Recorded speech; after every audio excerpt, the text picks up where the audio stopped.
جس قسم کا رویہ روا رکھا مسئلہ کشمیر کو بھارت کو خوش کرنے کے لیے جس طرح سرد کھانے میں ڈالا رکھا، وہ کوئی ڈھکی چھپی بات نہیں ہے۔ ان دونوں کا وہ حکومتوں کے کردار کی وجہ سے آج موجودہ حکومت کو مشکلات کا سامنا کرنا پڑا۔ یہ وزیر اعظم عمران خان ہے جو بار بار وہاں مختلف ممالک کے سربراہوں کو بتا رہے ہیں کہ مقبوضہ کشمیر میں کیا مظالم ڈھائے جا رہے ہیں۔ اگر یہی کام پچھلے 10 سالوں کا جو وقفہ آیا سلمان وہ نہ آیا ہوتا تو دنیا کو یہ باور کرانے میں اتنی مشکل نہ پیش آتی جتنی آج آئی ہے۔ لیکن اس کے باوجود میں سمجھتا ہوں کہ پاکستان کے وزیر اعظم عمران خان اور پاک فوج کے سربراہ جنرل قمر جاوید باجوہ نے مسئلہ کشمیر کے حوالے سے جو دو ٹوک موقف اپنایا، آج دنیا میں بھر میں اس کو پذیرائی مل رہی ہے۔ آپ دیکھیں ملائیشیا کے وزیر اعظم مہاتیر محمد نے کس طرح بھارت کو ایک منہ توڑ جواب دیا۔ انہوں نے کہا کہ کشمیر کے حوالے سے میں نے جو بات کی ہے اس سے پیچھے نہیں ہٹوں گا۔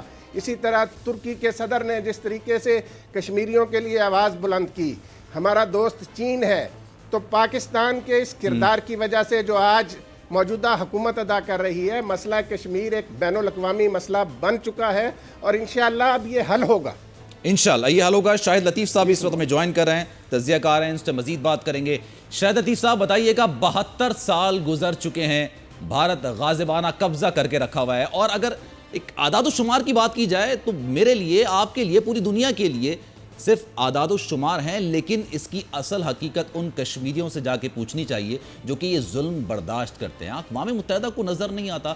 وزیر اعظم عمران خان نے شاندار، ابھی جو اجلاس ہوا تھا اس میں شاندار تقریر کی، لیکن کیا اقوام متحدہ، کیا دنیا کو وہاں پر ہونے والے مظالم بالکل نظر نہیں آتے، نظر انداز کر رہے ہیں، یا پھر صرف کشمیر کا ایشو ہے اس لیے کوئی آواز نہیں اٹھاتا؟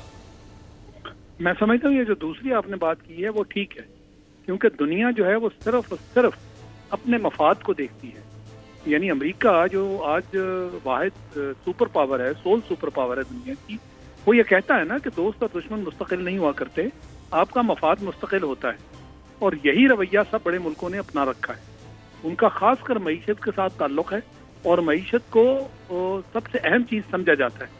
آج ہندوستان جو ہے چونکہ ایک بڑی مارکیٹ ہے، معیشت اس کی کافی بہتر ہو چکی ہے، تو امریکہ تو اس کے ساتھ اسی لیے جڑا ہے، اور کھلم کھلا اس وقت وہ ہندوستان کا ساتھ دے رہا ہے۔ وہ جو ثالثی والی بات تھی وہ تو ایک ڈرامہ تھا، کہ معلوم تھا پریزیڈنٹ ٹرمپ کو کہ نہ وہ مودی ثالثی میں مجھے قبول کرے گا اور نہ ہی میں ثالثی کر سکوں گا۔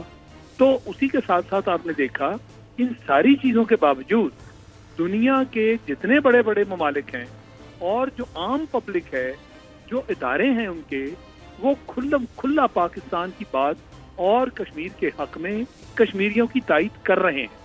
کون سی کارنر ہے دنیا کی جہاں سے کشمیر کے حق میں آواز نہیں اٹھی؟ خاص کر یہ جو ہیومن رائٹ آرگنائزیشن، ابھی 2-3 دن پہلے دیکھ لیں کہ امریکہ میں جو کانگریس کے ممبرز ہیں انہوں نے کھلم کھلا یہ بات کی ہے کہ جو وہاں ظلم اور تشدد ہو رہا ہے اسے ختم کیا جائے، کشمیر کے معاملات کو نارمل کیا جائے، وہاں جو کرفیو اور لوگوں کے جو حقوق ہیں ان کو آپ نے سلب کیا ہے اسے ختم کیا جائے۔ اور یہ یعنی دنیا کے سب سے بڑے ملک سے یہ آواز اٹھی، ہندوستان کے اندر اس کے خلاف آوازیں اٹھی ہیں کہ جو یہ ہٹلر نما مودی اور اس کی نازی نما جو RSS پارٹی ہے وہ کر رہے ہیں۔ تو میں سمجھتا ہوں کہ یہ ایک پہیہ ہے جو چل پڑا ہے، اور اب ضرورت اس بات کی ہے کہ اس کو چلاتے رہنے میں پاکستان، جیسے آج پرائم منسٹر نے کہا ہے کہ اخلاقی، سفارتی اور سیاسی طور پر ہم پوری طرح ہندوستان کے ساتھ، کشمیر کے ساتھ کھڑے، لہٰذا ہمیں کھڑے رہنا ہوگا۔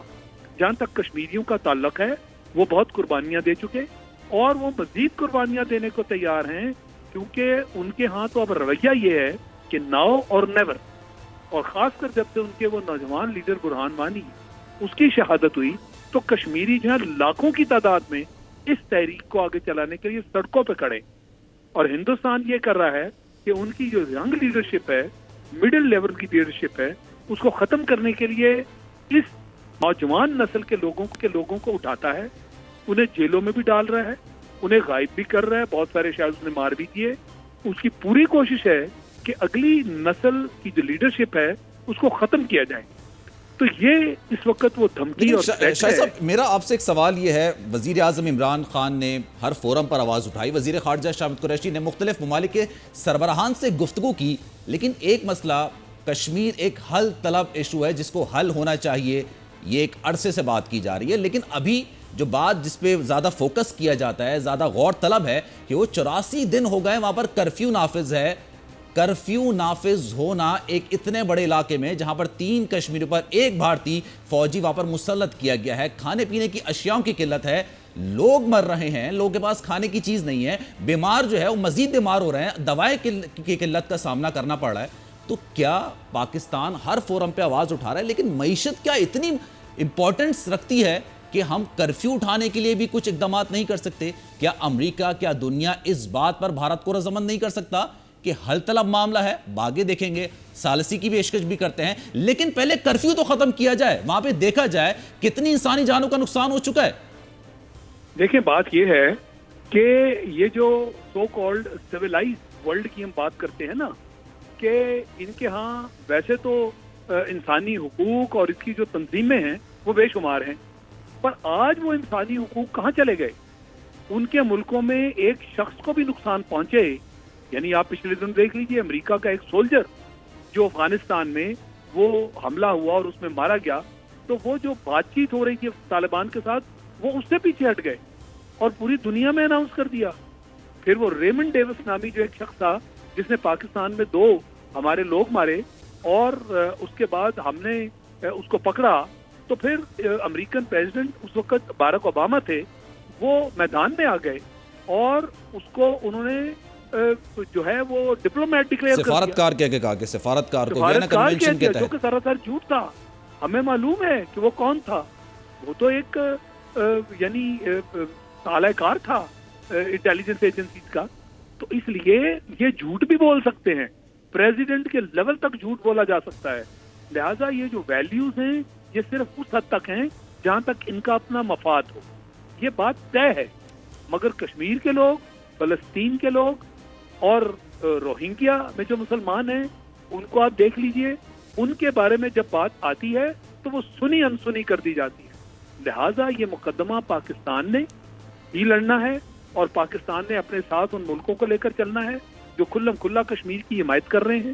اس میں آپ دیکھ لیجئے کہ ملیشیا ہے، اس میں آپ دیکھ لیجئے ترکی ہے، اس میں آپ دیکھ لیجئے چائنا ہے، اور کھلم کھلا وہ حمایت کر رہے ہیں اور وہ اس چیز سے ہرگز نہیں گھبرا رہے کہ جی ان کی معیشت کو تنگ کرنے کے لیے ممالک ان کے خلاف ایکشنز لیں گے۔ وہ کہہ رہے ہیں کہ جو ہم نے کہہ دیا ہم وہی کریں گے اور ہم آج ان کے ساتھ کھڑے ہیں۔ یہ ہیں وہ انسانی حقوق کے جو چیمپئن، علم بردار۔ دنیا تو صرف معیشت دیکھ رہی ہے، لیکن پاکستان کے پاس کیا آپشنز مزید رہ جاتے ہیں؟ شاہد صاحب آپ سے اس حوالے سے مزید بھی بات کریں گے۔ شاہد امین صاحب اس وقت ہمیں جوائن کریں، سابق سفیر ہیں، ان کو بھی شامل گفتگو کرتے ہیں۔ شاہد امین صاحب، سب سے پہلا سوال، پاکستان نے جو اقدامات اٹھائے 5 اگست کے بعد سے، جہاں پر ایک کشمیر کی خصوصی حیثیت تھی، بھارت نے اس کو غیر آئینی طور پر ختم کر دیا۔ 5 اگست کے بعد سے پاکستان نے جو اقدامات اٹھائے، کیا آپ اس سے مطمئن ہیں؟ پاکستان کو مزید کیا اقدامات اٹھانے چاہیے اور عالمی فورم پر کس طرح سے کشمیریوں کی آواز کو آگے پہنچانا چاہیے؟ کیا سمجھتے ہیں آپ؟ میرے خیال میں تو پاکستان نے بڑے مؤثر طریقے سے کشمیر کو دنیا کے سامنے رکھا ہے، اور یہ پہلی بار ہے کہ ہم دیکھتے ہیں کہ مختلف حلقوں سے ویسٹ میں انڈیا پہ کی مذمت کی جا رہی ہے، اس پہ اعتراضات اٹھائے جا رہے ہیں جو کم از کم ماضی میں تو نہیں ہوتا رہا ہے۔ تو ہم کہہ سکتے ہیں کہ پاکستانی ڈپلومیسی سلسلے میں کامیاب رہی ہے، اور ہمارے وزیر اعظم نے جو تقریر کی تھی یونائٹڈ نیشن جنرل اسمبلی میں بہت مؤثر تھی، اس کا میرے خیال میں ایک امپیکٹ ہوا ہے۔ اس کے علاوہ بھی اور بھی میرے خیال میں امریکہ کے جو اہم تھنک ٹینکس ہیں اور نیو یارک ٹائمز ہے اور اس قسم کے مختلف اداروں کے ساتھ بھی ان کی جو بات چیت تھی، اس میں یقیناً یہ موقع ملا کہ کشمیر کے حالات کو سب کے سامنے رکھا جائے۔ یہ ساری چیزیں جو ہیں یہ یقیناً بہت اچھی ہیں، لیکن یہ سمجھنا کہ اس سے ہندوستان اپنی پالیسی چینج کر کے کشمیر میں کوئی نیا طریقہ اختیار کرے گا، وہ میرے خیال میں خوش فہمی ہوگی۔ ہندوستان بھی اس معاملے میں بالکل کٹر ہے، اور ان کے جو لیڈر ہیں موجودہ مودی صاحب، وہ انتہائی لیکن شاہ صاحب، پاکستان اور بھارت کا معاملہ تو ہے، لیکن ساتھ ساتھ کشمیریوں کا معاملہ ہے نا، وہاں پہ 84 دن ہو گئے، کرفیو نافذ ہے۔ 84 دن ایک بڑا ٹائم ہوتا ہے، بڑا عرصہ ہوتا ہے، کیا وہاں پر انسانی جانوں کا نقصان ہوا ہے؟ وہاں پہ کسی کو کوریج کرنے کی اجازت نہیں ہے, کسی کو بات چیت کرنے کی اجازت نہیں ہے. لوگ جو بھارت کے مختلف علاقوں میں ہیں جن کا تعلق مقبوضہ کشمیر سے ہے وہ اپنے پیاروں سے بات نہیں کر سکتے. اس طرح تو نہیں ہوتا آج کل کے دنوں میں, کسی بھی دنیا کے کسی حصے میں نہیں ہوتا. اسی وجہ سے تو میں سمجھتا ہوں کہ مختلف حلقوں میں امریکہ کی کانگریس میں سینیٹرز نے, کانگریس مین نے, امریکہ کے 2 صدارتی امیدوار ہیں, انہوں نے بھی کھلم کھلا ہندوستان کی مذمت کی ہے, اور ہیومن رائٹس گروپس نے, یورپین یونین نے. تو یہ میں سمجھتا ہوں کہ اس میں کافی کچھ ہندوستان کو جو تنقید ہو رہی ہے پہلے نہیں ہوئی تھی. لیکن دیکھیے یہ سلسلہ یہ ہے کہ دنیا کے اندر جو ہے ایک قسم کے لا آف دا جنگل والی بات ہے کہ جس کا جو زیادہ مضبوط ملک ہے وہ gets away with all kind of thing, جو کہ کمزور ملک نہیں کر سکتے. ہندوستان کی ایک حیثیت ہے, اس کا بہت بڑی آبادی ہے, بہت بڑی مارکیٹ ہے, فوجی طاقت ہے, سیاسی طاقت ہے. تو زیادہ تر ممالک کی پالیسی یہی ہے کہ ہمارے جو قومی مفاد میں یہ ہے کہ ہندوستان کے ساتھ اپنے تعلقات کو نہ بگاڑا جائے. اب آپ دیکھیے ملیشیا کا بھی یہ تھا کہ سال سے ملیشیا کشمیر کے سلسلے میں بالکل خاموش تھا.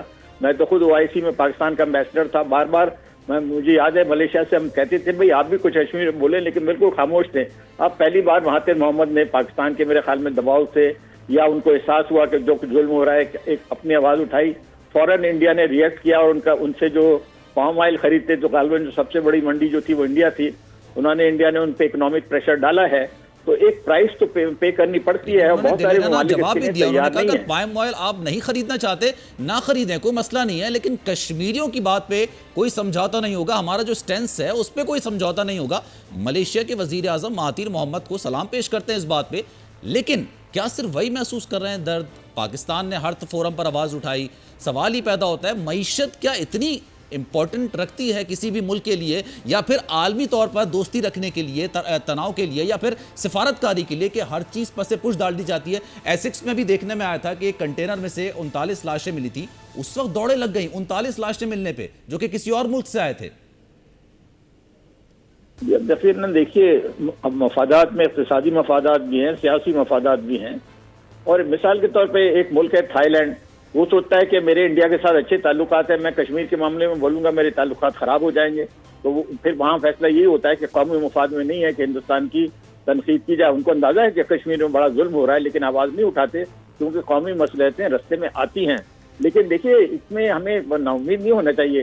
جب ہم پاکستان کے لیے جدوجہد کر رہے تھے, کون سے ملک نے ہماری حمایت کی تھی؟ ہم نے اپنے زور بازو کے ساتھ ایک سیاسی جدوجہد کے ساتھ پاکستان حاصل کیا تھا. تو اس میں انٹرنیشنل اوپینین کا یقیناً ایک رول ہے, لیکن اصلی چیز یہ ہے کہ کشمیری عوام میں ایک جذبہ آزادی ہے اور وہ اس کو پہ قائم ہے. اور میں سمجھتا ہوں جو ہندوستان نے پچھلے دنوں اقدام اٹھائے ہیں اس کے بعد کشمیر میں جذبہ آزادی اتنا زیادہ شدید ہو گیا ہے کہ اب جب کرفیو اٹھے گا آپ دیکھیے گا کتنے بڑے پیمانے پہ وہاں پہ مظاہرے ہوں گے, اور ہندوستان جو ہے ایک لحاظ سے بڑے زبردست پریشر کے اندر آئے گا. تو یہ حالات جو ہے کشمیر کے حق میں جا رہے ہیں. یقیناً اس وقت جو کچھ ہو رہا ہے بڑا ظلم ہے اور بہت اس میں تشویش ہے, لیکن میں سمجھتا ہوں کہ ساتھ ہی ہم یہ بھی کہہ سکتے ہیں کہ ہندوستان جو ہے پہلے کے مقابلے میں کہیں زیادہ پریشر پہ کہ اپنی کشمیر پالیسی کو تبدیل کرے. ٹھیک ہے, بہت شکریہ شاہد امین صاحب, آپ گفتگو کر رہے تھے, اظہار خیال کر رہے تھے. رانا طاہر صاحب اور شاہد لطیف موجود ہیں. گفتگو کا سلسلہ ایک بریک کے بعد دوبارہ آگے بڑھائیں گے, ہمارے ساتھ رہیے گا.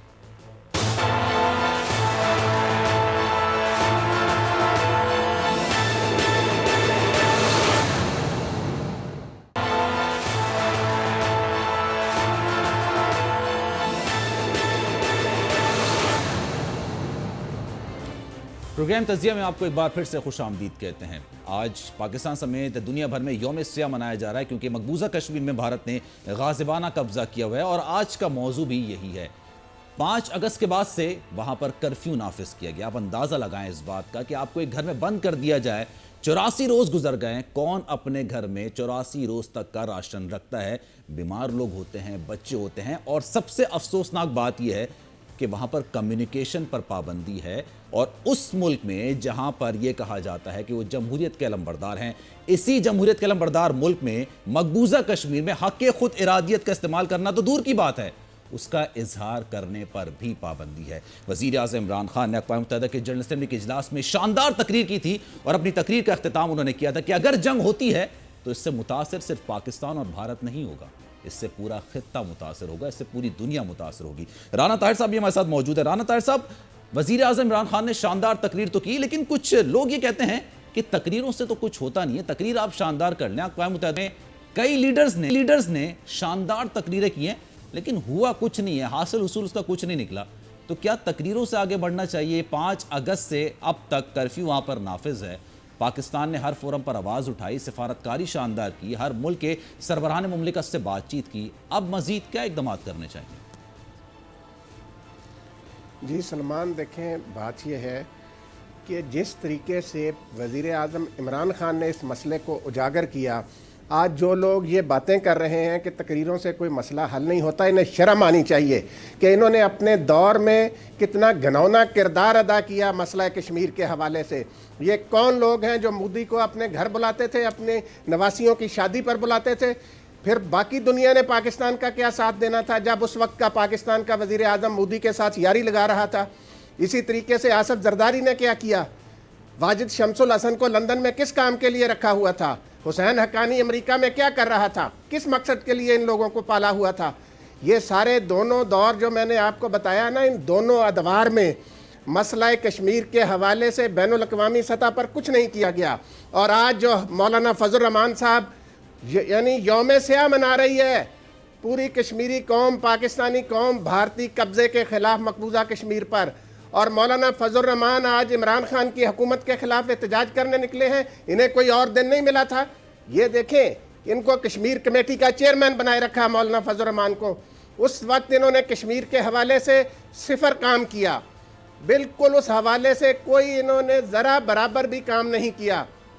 تو اصل مجرم قوم کے یہ آصف زرداری, نواز شریف اور مولانا فضل الرحمان ہیں, جنہوں نے مسئلہ کشمیر کے حوالے سے چپ سادے رکھی اور بھارتی مظالم اور بربریت کو بین الاقوامی سطح پر بے نقاب نہیں کیا. آج عمران خان کی حکومت اس مسئلے کو بین الاقوامی سطح پر اٹھا رہی ہے. چاہیے تو یہ تھا کہ یہ لوگ عمران خان کا ساتھ دیتے. آج دیکھیں شہباز شریف صاحب کیا تقریر کر رہے ہیں کہ جی عمران خان نہیں, نواز شریف کی قیادت میں کشمیر پاکستان کا حصہ بنے گا. اور بھئی دیکھو, عمران خان اس وقت پاکستان کے وزیر اعظم ہیں, وہ پی ٹی آئی کے وزیر اعظم نہیں ہے. پوری قوم کو اس مسئلے پر عمران خان کا ساتھ دینا چاہیے. یہ لوگ دیکھیں, ایک تو انہوں نے سلمان ملک کو لوٹا, دوسرا انہوں نے ملک کے ساتھ کشمیر کاز کے ساتھ جو بے وفائی کی, آج یہ اس کی سزا بھگت رہے ہیں.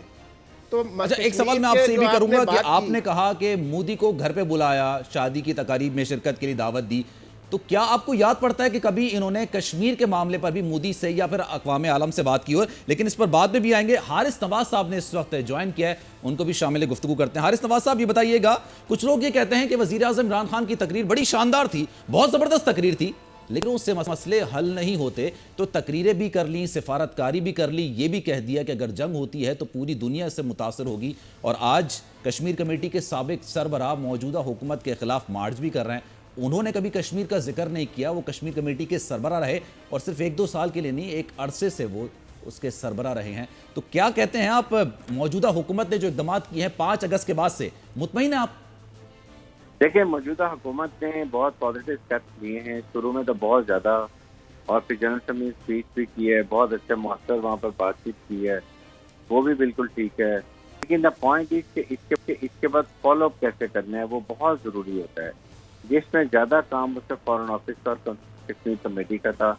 مجھے اس جہاں تھوڑی سی جاگے جو ناامیدی ہو رہی ہے کہ کس طریقے سے بعد میں فالو اپ نہیں کیا. فارن آفس نے, فارن منسٹر نے میرا نہیں خیال کہ کسی غیر ملکی دورے کیے ہیں, اور سب ممالک جو پرماننٹ ممبرس ہیں وہاں کے 5 اور پھر 15-10 ممبر جو نان پرماننٹ ہیں ان سے ملاقات بھی کی ہے, پھر وزارتی یونین میں نہیں گئے ہیں. آپ نے جانا چاہیے, نکلنا چاہیے, دنیا کو پاکستان اور کشمیر کا موقع بتانا چاہیے تھا. کیونکہ آپ نے دیکھیں کہ انڈیا کے جو فارن منسٹر ہیں, یہ شنکر سبرامنین, یہ کو 50 ملکوں میں گئے ہیں, اور وہاں پر جا کے انہوں نے کنوینس کیا کہ یہ ایسے حالات ہیں, ہم نے کسی کی بھلائی کے لیے, سوشل ویلفیئر کے لیے یہ کام اٹھایا ہے, ہم نے کاؤنٹر ایکشن کرنا تھا, وہاں وزٹ کرتے, جو ہم نے نہیں کیا. اس کے بعد نمبر 2 جو سب سے اہم جو نقصان پہنچایا وہ یہ مولانا فضل الرحمان جیسے مفاد پرست لوگ ہیں جو کشمیر کمیٹی کے سارے فائدے اٹھاتے رہے ہیں, اور کشمیر کے اوپر کبھی اسٹیٹمنٹ بھی نہیں دیا اس انسان نے. یہ اتنا خطرناک انسان ہے, ذاتی مفادات کے لیے یہ پاکستان کے مفادات کے خلاف کام کر رہا ہے.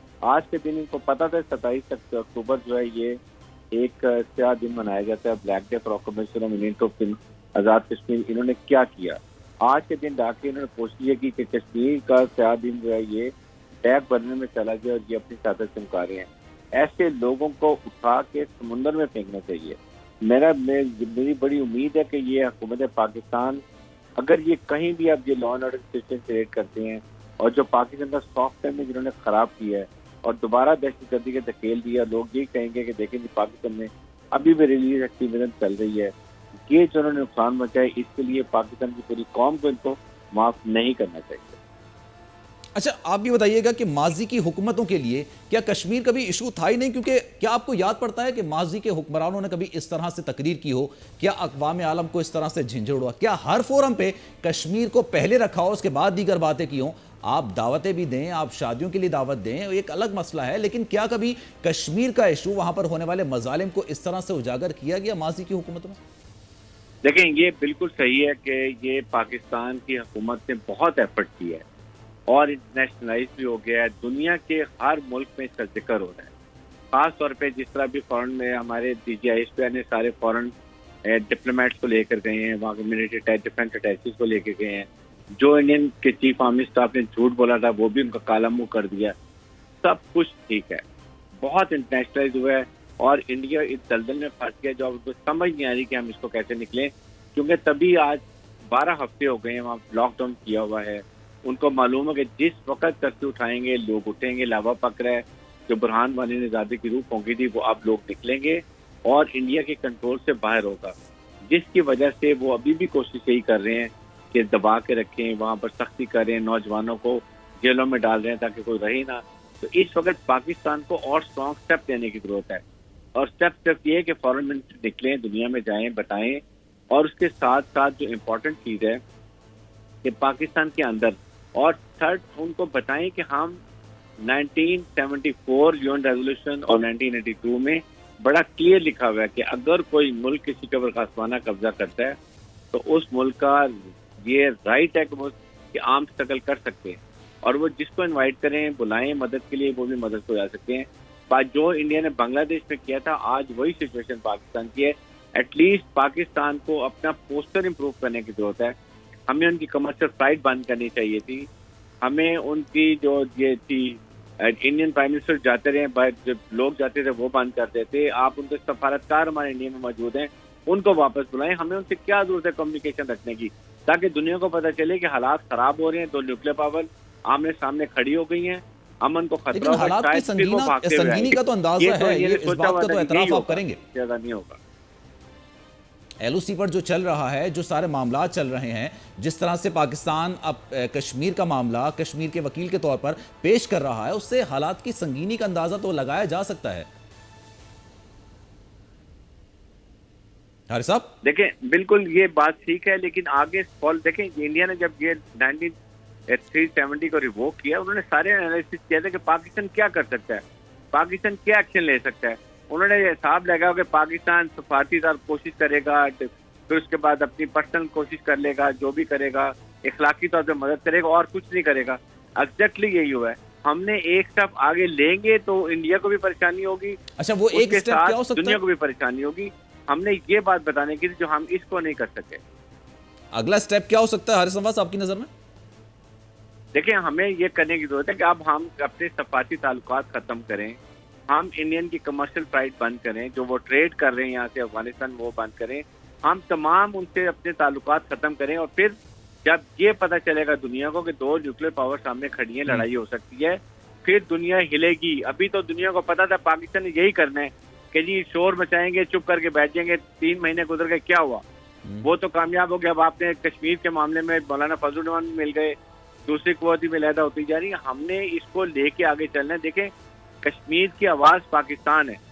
پاکستان جب ان کا کوئی بھی شہید ہوتا ہے وہ پاکستان کے جھنڈے میں اس کو دفن کرتے ہیں. اس لیے ہم نے اس جھنڈے کو لے کے چلنا ہے, یہ ہمارا نیشنل انٹرسٹ ہے, اس پہ کمپرومائز ہم نہیں کر سکتے.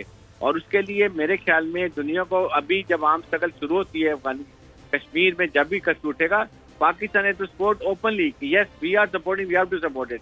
یہ غلط بات ہے کہ ہم یہ کہیں گے کہ ہم سپورٹ نہیں کریں گے. کیوں نہیں کریں گے؟ لیکن اس میں صرف یہ کہ ان کا مورل سپورٹ جتنی ہم کر رہے ہیں, انڈیا کے مسلمان بھی اٹھیں گے, دنیا کے مسلمان آئیں گے, آپ دیکھیں گے انڈیا کو کیسے